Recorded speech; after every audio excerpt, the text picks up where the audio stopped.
kukushukuru Rais kwa kutualika hapa kwa sababu ya hafla ya leo ambao ni hafla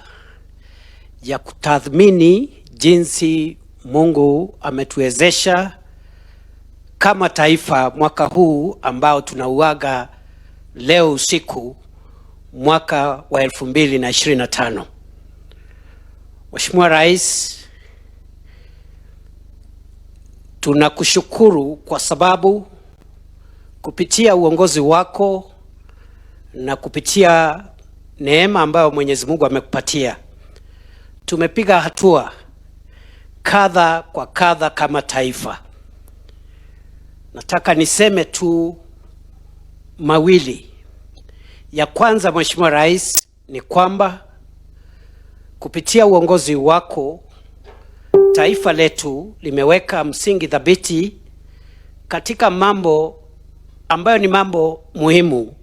ambayo yatawezesha nchi yetu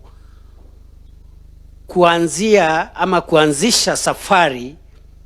ya kuingia katika himaya mpya ambayo ni himaya ya nchi ambazo zimeendelea. Kwa muda mrefu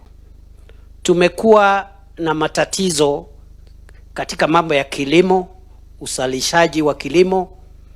lakini kupitia uongozi wako tumeona ya kwamba program ya fertilizer ama mbolea imesaidia katika uzalishaji wa mimea muhimu ambayo inasaidia katika kukuza uwezo wa taifa letu kupata chakula cha kutosha. Vile vile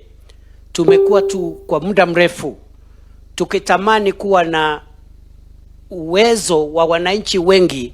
kuwa na bima ya afya wakati wako wa ugonjwa, na mradi wa afya sasa tuko na wananchi wengi ambao wamejiandikisha, na vile tunaendelea katika 2026 tutaendelea kuboresha mfumo mpya wa afya kuhakikisha kwamba wananchi wengi wamepata matibabu. Kuna mambo mengi Mheshimiwa Rais, tumeona ya kwamba nchi yetu imebaki nyuma kwa sababu ya mambo ya miundo msingi na hatukuwa na fedha ya kutosha, lakini tunapokamilisha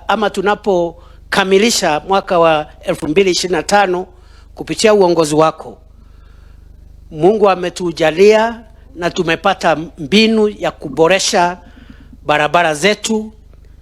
viwanja vyetu vya ndege na mitambo ya reli ambayo baadhi ya hizo barabara umeanzisha hivi karibuni, sana sana hii barabara ya kutoka Rironi Mau Summit ambayo sehemu moja itafika hapa Eldoret na iende mpaka wa Kenya na Uganda. Vile vile tuko karibu kuanzisha mambo ya upanuaji wa reli yetu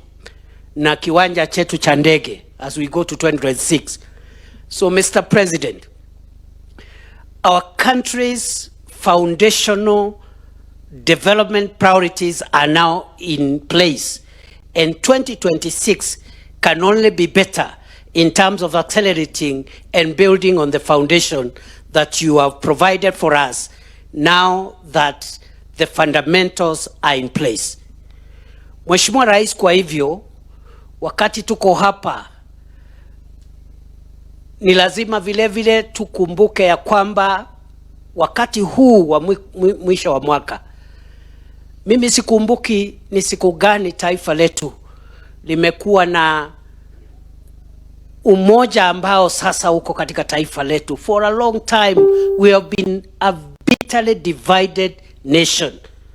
but as we close this year, you can